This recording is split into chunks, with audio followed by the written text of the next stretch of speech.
Le sang avait un goût métallique. Âcre. Comme si le destin lui-même crachait son venin dans ma gorge. Ma sœur, Élise, me fixait avec ses yeux verts impitoyables. Le pistolet encore fumant dans sa main manucurée. Et je compris en un éclair que les 80 000 € n'avaient été que l'appât pour m'attirer dans ce piège matrimonial maudit. Puis, le noir absolu. Et le rire spectral du wedding plané résonnant dans ma tête, nous avons besoin de 80 000 immédiatement. Et soudain. Le réveil. Le même lit. Le même appartement parisien sous la pluie de novembre. 3 mois avant le mariage mon mariage. Leur tombeau. Je clignais des yeux. Le cœur battant la chamade. Comme si on venait de me plonger dans un bain d'eau glacée. La chambre était la même, les rideaux beige fanés filtrant la lumière grise de Paris. L'odeur de café froid flottant depuis la cuisine. Et ce réveil digital qui affichait 7h42 du matin. Ce 15 août 2025. Mais ce n'était pas un rêve. Pas un cauchemar récurrent. C'était réel. J'étais vivant. Ou plutôt, je revivais. Mon corps. Ce corps de 32 ans usé par les nuits blanches et les mensonges. Tremblait sous les draps humides de sueur. Putain. Qu'est-ce qui m'arrive, murmurai-je en français.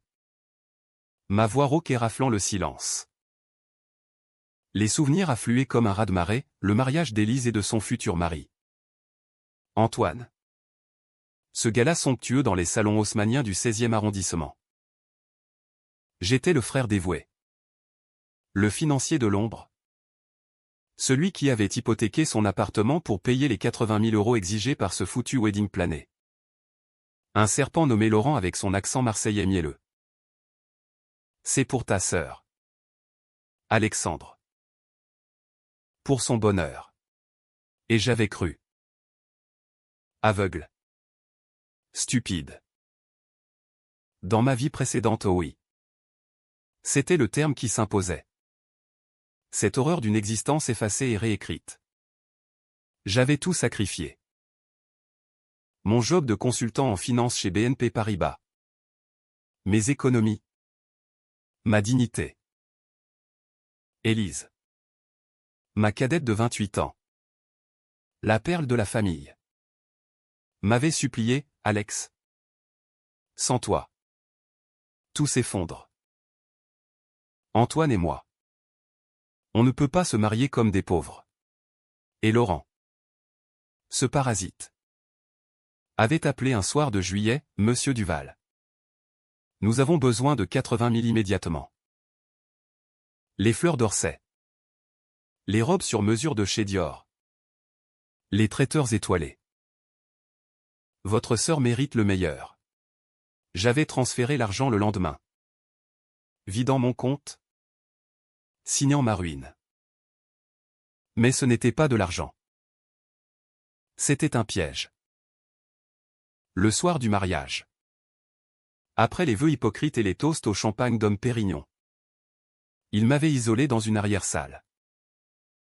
Élise. Antoine. Et Laurent. Tu sais trop. Alex avait susurré ma sœur. Son voile de mariée taché de rouge à lèvres. Trop quoi? Les faux factures que j'avais découvertes par hasard. Les 80 000 € détournés non pas pour le mariage. Mais pour rembourser les dettes de jeu d'Antoine. Et moi. Le bon frère. J'étais devenu le bouc émissaire, l'homme qui avait fraudé sa propre famille pour financer un conte de fées bidon. La police attendait dehors. Alertée par leurs soins. Mais avant les menottes. Le coup de feu. Élise. D'une main ferme. Pour protéger son secret. Le sang. Le noir. Et maintenant. Ceci. Je me levai d'un bond. Les jambes flageolantes. Et courus à la salle de bain. Le miroir me renvoya mon visage, les cernes profonds. La cicatrice imaginaire sur la tempe là où la balle avait explosé. Non. Rien. Juste moi. Alexandre Duval. 32 ans. Vivant. 30 ans avant la mort. 3 mois avant l'enfer. Mon esprit bouillonnait. Était-ce un don des dieux? Une malédiction? Peu importait. La rage montait. Pure. Incandescente. Il m'avait trahi. Ma propre sœur. L'homme qu'elle aimait. Et ce larron de wedding plané. Il paierait. Pas avec des excuses ou des regrets. Avec tout ce qu'ils avaient volé, leur avenir. Leur paix. Leur vie si elle le fallait. Je m'habillais à la hâte, chemise blanche. Pantalon gris. Veste en cuir usé et sorti dans les rues de Montmartre.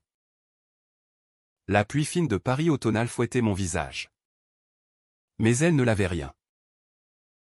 Les souvenirs me hantaient, notre enfance dans le 18e. Élise et moi orphelins après l'accident de nos parents en 2010. Moi l'aîné protégeant la petite fille aux nattes blondes. J'avais payé ses études à Sciences Po. Son stage chez LVMH. Tout. Et elle? Elle m'avait vendu pour 80 000 € de dette. Mon téléphone vibra dans ma poche. Un message d'Élise, frangin. T'es dispo ce soir? On fête l'anniv d'Antoine au café de Flore. Viens. On a besoin de toi pour discuter budget mariage. Bisous de cœur le budget. Le piège se nouait déjà. Dans ma vie passée. C'est ce dîner qui avait scellé mon sort, Laurent y avait glissé les faux contrats. Et j'avais signé sans lire. Cette fois. Non. Je répondis, oui. J'arrive. Besoin de parler sérieusement. Puis j'appelai un contact de l'époque. Un hacker freelance que j'avais connu à la fac, Marc. C'est Alex. J'ai besoin de tes services. Tout de suite. Il rit, toujours aussi dramatique. Qu'est-ce que tu veux? Un audit financier sur une société, événements éphémères. Géré par un certain Laurent Moreau. C'était le nom de l'agence du wedding plané. Si j'allais les faire tomber. Il me fallait des preuves. Pas des soupçons. Des armes. Le café de Flore était bondé ce soir-là. L'air chargé d'odeurs de croissants et de cigarettes volées. Élise était là. Radieuse dans sa robe rouge moulante. Antoine à ses côtés. Ce blondinet aux yeux fuyants qui travaillait dans l'immobilier et code pour arnaqueur à la petite semaine. Laurent. En costume 3 pièces trop serré. Sirotait un pastis. Son rire gras dominant le brouhaha. Alex. Mon héros. Élise se leva pour m'embrasser. Ses lèvres effleurant ma joue. Je sentis le frisson de la haine me traverser. Assieds-toi. On parlait justement de toi. De moi. Bien sûr. Parfait, dis-je en m'installant. Forçant un sourire. Parlons. Ce budget mariage. 80 000 €. C'est ça? Antoine toussa. Mal à l'aise. Ouais. Frangin. Les temps sont durs. Tu sais. Mais avec ton aide. Laurent intervint. Son accent chantant masquant le venin, précisément. Monsieur Duval. Nous avons besoin de 80 000 immédiatement. Les fournisseurs attendent pas éternellement. Les mots exacts. Le hook du piège. Mon sang se glaça. Mais extérieurement. J'étais calme. Intéressant. Et si je disais que j'ai déjà vérifié vos comptes? Un silence. Élise plissa les yeux. Quoi? Alex? Qu'est-ce que tu racontes? J'ai un ami qui fouille. Et devinez quoi? Vos fournisseurs sont des fantômes. Pas de fleurs chez Orsay. Pas de robe Dior. Juste des virements vers des comptes offshore au nom d'Antoine. Le visage d'Élise pâlit. Antoine se raidit. Sa main glissant vers sa poche, un tic que je connaissais maintenant. Le début de la panique. Laurent rit nerveusement, des calomnies. Vous divaguez. Non, dis-je doucement. En sortant mon téléphone. L'écran affichait les premiers rapports de Marc, transfert suspect. Dette de casino à Deauville. C'est la vérité. Et cette fois. C'est vous qui allez payer. La soirée dégénéra en cris étouffés. En regards assassins. Élise me supplia en aparté, Alex. C'est pas ce que tu crois. Antoine a des problèmes. Mais je t'aime. Frangin. Aide-nous. Ces larmes étaient vraies. Peut-être. Mais dans ma mémoire. Ces mêmes larmes avaient précédé le coup de feu. Je la repoussai, l'amour? Tu m'as tué pour ça. Bien sûr. Elle ne comprit pas. Pas encore. Je quittai le café sous la pluie. L'euphorie de la revanche me portant. C'était le début. 3 mois pour les démanteler. Ruinés financièrement. Exposés publiquement. Et si nécessaire. Brisés. Paris. Ma ville. Serait le théâtre de leur chute. Mais au fond de moi. Une ombre persistait, et si cette seconde chance n'était qu'un leurre? Si le destin. Cruel. Me réservait une fin pire? Les jours suivants furent un tourbillon de vengeance méthodique. Un balai sombre dans les entrailles numériques de Paris. Marc. Mon allié fantôme. Travaillait sans relâche depuis son studio exigu à Belleville. Alex? C'est pire que ce que tu pensais, m'annonça-t-il lors de notre première rencontre clandestine. Dans un bar à Absinthe-du-Marais. Ses doigts volaient sur son laptop. L'écran illuminant son visage pâle d'addict au code. Laurent Moreau n'est pas juste un wedding plané véreux. Son agence? Événement éphémère. Est une façade pour un réseau de blanchiment. Les 80 000 euros? Une goutte dans l'océan. Antoine est endetté jusqu'au cou auprès de prêteurs italiens, la Ndrangheta-Light. Comme ils disent. Et Élise. Elle signe les papiers. Elle est complice. Complice. Le mot me frappa comme un uppercut. Ma petite sœur. L'étudiante brillante qui rêvait de justice sociale à Sciences Po. Réduite à signer des chèques pour des mafieux.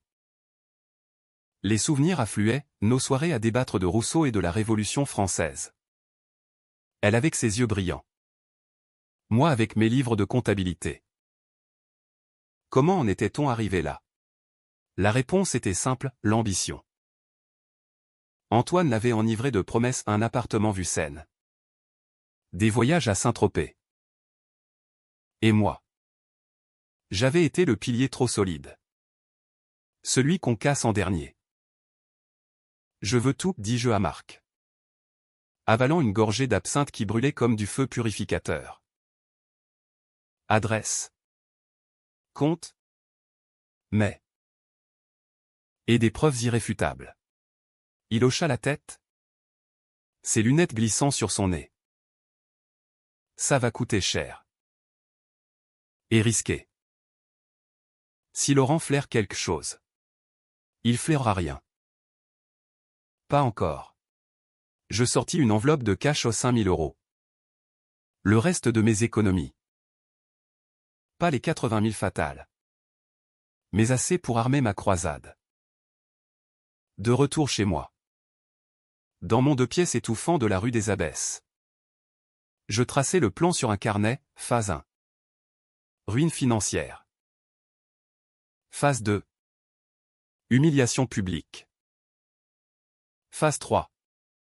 Confrontation finale. Mais les nuits étaient hantées. Je revivais la mort en boucle, le claquement du pistolet. Le regard d'Élise, pas de regret. Juste une froide efficacité. Était-ce la peur qui l'avait poussé? Ou pire, l'indifférence? Le lendemain, je rendis visite à Élise dans son bureau chez LVMH. Au cœur du triangle d'or. Elle était rayonnante. Entourée de moodboards pour des défilés haute couture. Alex, qu'est-ce qui t'amène? Tu as l'air tendu. Son parfum, Chanel numéro 5, me donna la nausée. Je veux aider pour le mariage, mentis-je. Mais d'abord, voyons les chiffres. Je sortis une tablette avec des faux rapports que Marc avait fabriqués pour tester les eaux. Ton Laurent. Il exagère. Regarde ça, 20 000 pour des décorations personnalisées. C'est du vol. Elle rit. Nerveuse. Oh. Alex? Toujours le comptable pingre. C'est Paris. Chérie. Tout coûte un bras. Mais ses yeux dévièrent. Elle savait. Écoute. Antoine a des soucis. Des investissements foireux. Si on annule, on perd tout. Des investissements? Je pressai. Comme les casinos? Son visage se ferma. Ne fouille pas. Alex. Pour ton bien. La menace voilée. Dans ma vie passée. C'est là que j'avais reculé. Cette fois. Je plongeais, je fouille déjà. Et ce que je trouve plus la fraude. Elle se leva. Furieuse. Sors d'ici. Tu n'es qu'un raté jaloux. Sans toi. On s'en sortait très bien avant. Avant. Avant que je paie ses factures. Ses rêves. La trahison était double, non seulement elle m'avait tué. Mais elle me haïssait pour ma loyauté. Je partis. Mais pas les mains vides. En hackant son agenda, merci Marc. Je copiais ses mails. Des échanges avec Laurent, le frère mort à l'hameçon. Vire les 80K sur le compte B. Le cœur de la bête. La phase 1 s'accéléra. Avec l'aide de Marc. Nous gelâmes les comptes d'événements éphémères via une alerte anonyme à la DGCCRF. La répression des fraudes. Laurent paniqua, son appel arriva le soir même, Monsieur Duval? C'est Laurent. Un malentendu sur les fonds. Pouvez-vous avancer un peu? Avancer? Je ris.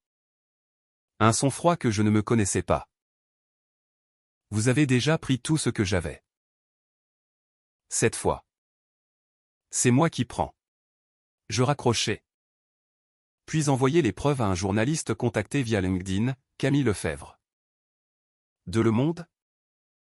Spécialisé dans les scandales financiers.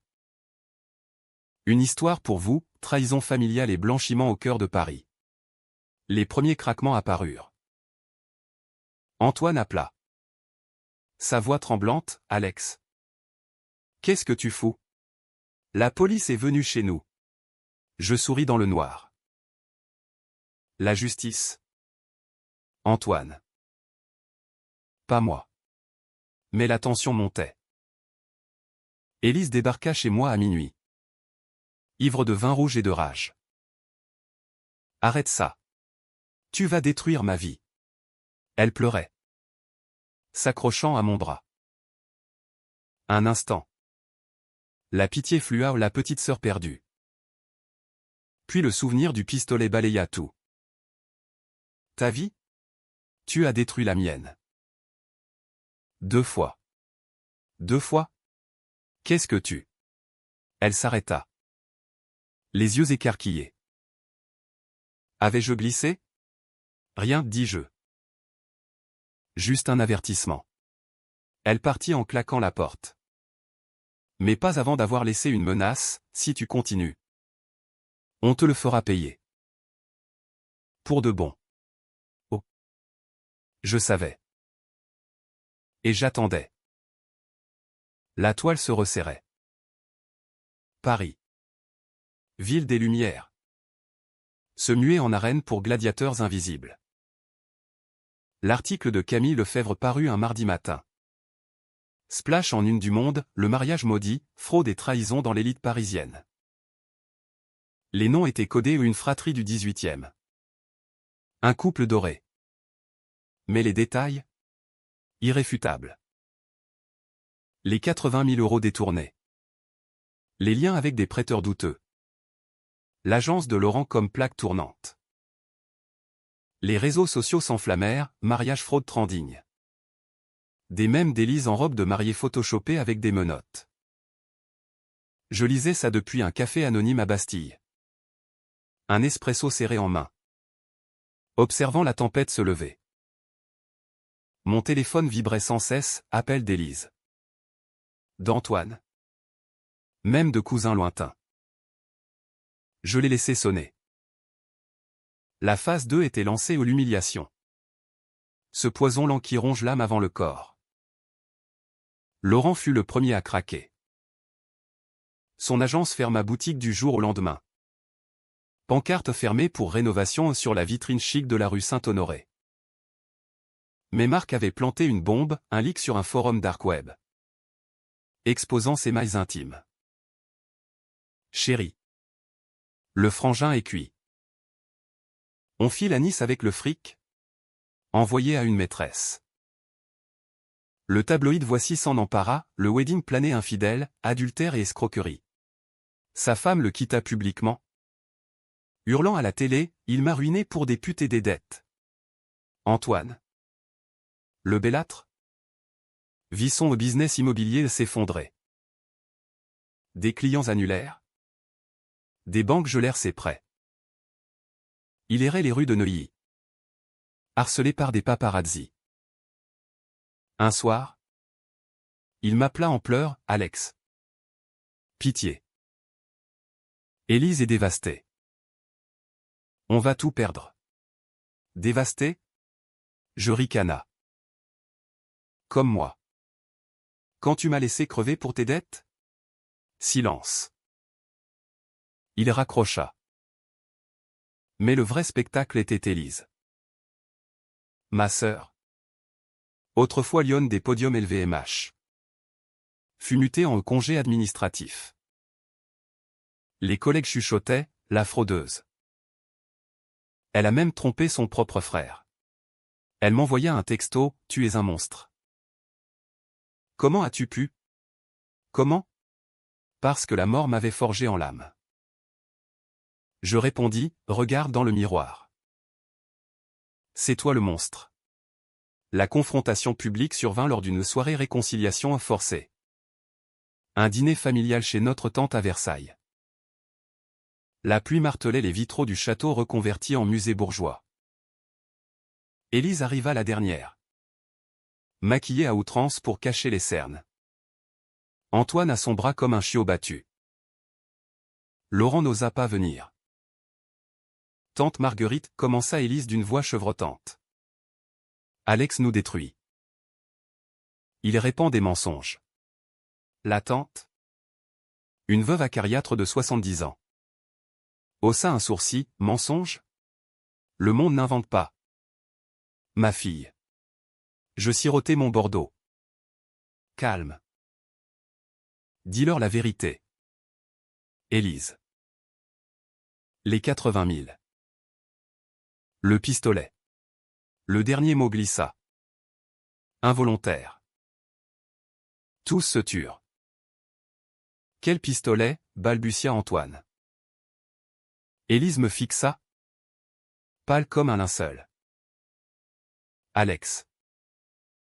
Tu délires. La pression. Peut-être? Non. Je me souviens. Le mariage? La balle. Tu m'as tiré dessus pour couvrir tes traces. Les mots tombèrent comme des accusations divines. La tante étouffa un cri. Antoine bondit, t'es fou. C'est du chantage. Mais Élise craqua. C'était un accident. Antoine allait nous tuer tous. Avec ses dettes. Laurent a dit. Il a dit que si tu parlais. On était fini. J'ai paniqué. Paniqué. Pas regretté. Juste paniqué. La rage explosa. Je renversai la table. Verre brisé. Cris fusant. Accident? Tu m'as enterré vivant dans ta mémoire. Je sortis, laissant le chaos. Dehors. Sous l'orage. Je vomis au pas de peur. Mais de dégoût. Elle avait avoué. Sans moi forcer. La twist de la confession. Les jours suivants. La police entra en scène. Pas pour moi. Pour eux. Arrestation domiciliaire? Perquisition. Laurent fuit à Marseille. Mais Marc le traqua, un billet d'avion pour l'Espagne. Annulé par un type anonyme. Élise fut interrogée. Son job perdu. Son nom souillé. Elle m'appela une nuit, aide-moi. Alex. Je suis ta sœur. Plus maintenant, répondis-je. Tu l'as tué. Ce frère-là. La phase 3 approchait. La confrontation finale. Mais un doute rongeait, et si la vengeance me tuait aussi? Paris. Indifférente. Continuait de briller. La vengeance? Cette maîtresse jalouse. Exigeait plus que des ruines, elle réclamait du sang. Ou du moins. C'est ce que je me disais dans les nuits sans sommeil. Errant les berges de la Seine comme un fantôme. Les arrestations avaient fait les gros titres, scandale du mariage, un frère vengeur démasque la famille pourrie. Camille Lefebvre m'avait interviewé anonymement à la Source X. Et ma voix déformée à la radio résonnait partout, la trahison n'est pas un accident. C'est un choix. Élise purgeait en liberté conditionnelle. Assignée à résidence dans l'appartement haussmannien d'Antoine. Saquée de son job. Laurent croupissait à la santé. Attendant son procès pour blanchiment. Antoine? En cavale? Rumeur de suicide ou de fuite en Italie. Mais moi. J'étais vide. La rage s'était muée en vide. Un creux béant où logeait le deuil d'une sœur morte avant moi. Un matin de décembre pluvieux. 2025. Elle frappa à ma porte. Échevelée. Sans maquillage. Dans un manteau trop grand. Alex. Laisse-moi entrer. S'il te plaît. Sa voix brisée. Contre mon gré. J'ouvris. L'appartement était un champ de bataille, papier judiciaire. Bouteille vide. Mon carnet de plans taché de vin. Elle s'effondra sur le canapé. C'est fini. Tout. Antoine s'est pendu hier. Dans la cave. Il a laissé une lettre, pardonnez-moi. Élise. Le frangin avait raison. Pendu. Le mot me traversa comme une lame froide. Pas de triomphe. Juste une nausée. Et toi, demandai-je. La voix neutre. Tu regrettes? Ses larmes coulèrent. Chaque jour. Le pistolet. C'était Laurent. Il m'a forcé. Tire ou on te tue aussi. J'ai cru que tu étais mort. J'ai simulé la fraude pour couvrir. Mais la police. Ils disent meurtre. Meurtre.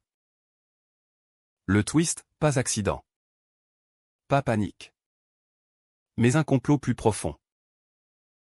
Laurent, le marionnettiste, avait orchestré ma mort pour un silence éternel. Pourquoi pas me dire, murmurai-je. Parce que tu étais parfait. Alex. Le frère idéal. J'avais honte. Et peur. Honte. La trahison avait des racines plus noires, notre enfance. Où j'étais le survivant. Elle l'orpheline fragile. Elle m'avait haï pour ça. Inconsciemment. Jusqu'à ce que l'argent l'aveugle. La décision controversée vint alors. Elle implora, aide-moi au procès. Testifie pour moi. Dis que c'était Laurent. Pas moi. Mentir. S'aborder ma vengeance pour sauver la meurtrière. Mon esprit hurla non où elle méritait la prison. La honte éternelle. Mais le sang? Le nôtre? Partagé. Et dans cette seconde vie. Étais-je Dieu ou démon? J'appelais Marc, efface les preuves contre elle. Focalise sur Laurent. Trahison ou miséricorde? Les flics mordirent à l'hameçon, le dossier pivota. Élise fut blanchie. Laurent condamné à 20 ans. Mais le coup, ma solitude. Paris me rejeta, ami disparu. Job perdu pour conflit d'intérêts. Je devins un paria. Le frère vengeur moqué dans les dîners. La phase finale approchait. Laurent. Depuis sa cellule. Envoya un émissaire, un codétenu. Un bruisé tatoué. Il dit que tu as gagné. Mais il sait ton secret. La mort que tu as survécu. Comment? Un flash, dans ma vie passée. J'avais murmuré des bribes sous la torture. Il bluffait. Ou pas. La confrontation, je visitais la prison. Face à face avec le serpent. Duval, cracha-t-il derrière la vitre. Tu crois renaître? T'es maudit. Élise? Elle recommencera. Pour 80 000 ou pour rien. Je pressai le bouton d'alarme. Hurlant assassinat. Un mensonge pour le briser. Il fut transféré en isolement. Fouillant dans le noir. Mais le doute s'insinua, et si la boucle recommençait? Le climax frappa comme un orage d'été sur la tour Eiffel, le procès de Laurent. Un cirque médiatique au palais de justice. Je témoignai. La voix ferme. Exposant chaque fil de la toile les 80 000. Les dettes. Le coup de feu. Élise. En témoin protégé. Pleura sur l'estrade, mon frère m'a sauvé. Il m'a pardonné. Pardonné? Un mensonge pieux. Pour clore le chapitre. Le jury condamna Laurent à perpétuité. Pour meurtre et fraude. Justice est faite, titra le Figaro. Mais la mienne? Élise et moi. Réconciliés en surface. Dînions un soir à Montmartre. Merci. Alex. Pour tout. Ses yeux. Verts comme autrefois. Brillaient. Un instant. L'enfance revint. Puis. Le twist, mon téléphone sonna. Marc, Alex. Fuis. Laurent a un complice dehors. Il sait pour ta. Résurrection. Des enregistrements de tes délires post-mortem. Post-mortem. Dans ma mort? J'avais balbutié la vérité à un infirmier? Non. À Élise. Sous la morphine fantôme. Elle savait. Depuis le début de cette seconde vie. Elle m'avait observé. Feignant l'innocence. Frangin, murmura-t-elle. Sa main sur la mienne. Tu n'aurais pas dû revenir. Le pistolet surgit de son sac le même. Calibre 9 mm. Le wedding plané n'était que l'appât, elle. La vraie vipère. Pour recommencer proprement. Sans dette.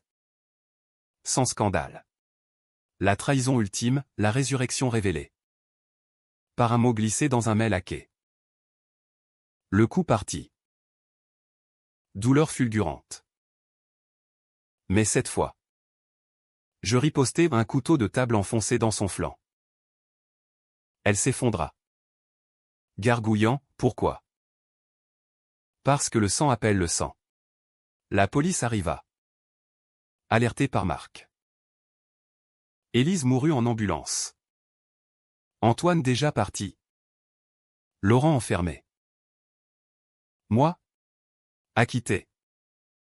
Légitime défense. Paris. Indifférente. Reprit son cours. Je quittai la ville pour la Provence. Un vignoble modeste. Loin des ombres. La vengeance avait eu son happy end? Non. BKCH j'étais vivant. Mais seul. Hanté par 2 morts de ma sœur. La boucle brisée. Mais le prix, mon humanité. Pourtant. Sous le soleil provençal? Un espoir, peut-être. Dans une prochaine vie. Le pardon. Ou la paix.